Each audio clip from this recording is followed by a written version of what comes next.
Let's quickly go over the solution to this problem.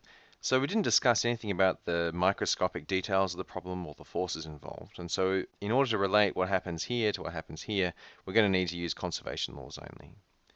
And so we know that energy momentum, the total energy momentum before and after has to be conserved.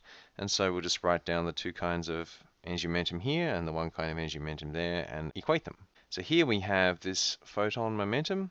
Because mass is 0, the energy is just Pc. And here we have just a rest mass, and so it has no velocity, it just has this, and gamma is 1. There's a 0, 3 vector.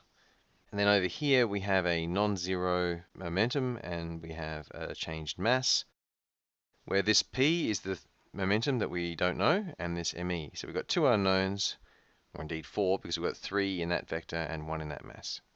Fortunately, we have 4 equations, which is that this plus this equals this. And so we have, and we equate them term by term. Now clearly the momenta are very easy to equate. We already have that the momentum of this thing must be the momentum of the original photon, because there was no other momentum in the problem. And so now we equate the energy terms, and we have that where we've replaced P with P lambda from here, and we simply rearrange this to solve for the new mass. And there are our answers, solved. Now let's examine a situation from electromagnetism. What I have here is an electron, and here is another identical electron. And because they're both electrons and they're both negatively charged, they're going to experience a repulsive force, equal and opposite of size, where they're separated by a distance r. For an electromagnetism problem, that's so simple because everything's still.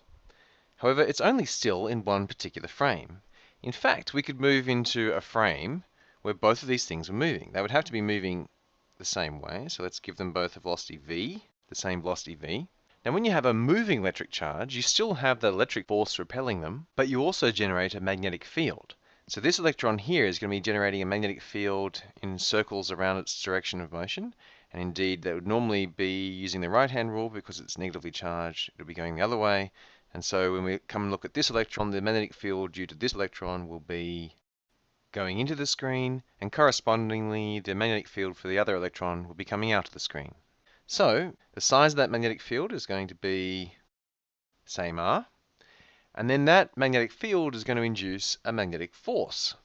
And the size of that magnetic force is going to be QV cross B, and so they're all at right angles, so I'm going to get the electron charge, the velocity, and this magnetic field. So there's going to be some velocity at which this magnetic force actually is precisely equal and opposite to the electric force. Let's work out what that is. So electronic charges cross out, the 4 pi r squareds cross out, and we're left with, and that is a fairly familiar velocity. That velocity is the speed of light. In other words, if we move into a moving frame, eventually these electrons appear to stop attracting each other. From a special relativity point of view, you'd expect that as you move into a moving frame, time should slow down. And indeed, as you go towards the speed of light, you'd expect time to indeed stop. And that's exactly what this electromagnetic theory is giving to us for free. So we don't have to apply Lorentz transforms to time and space. The magnetic fields are precisely doing that for us. So in fact, electromagnetism is giving us all the special relativistic effects for free. But what we'd really like to do is see that that theory is in some kind of vector or tensor form that is explicitly invariant between reference frames.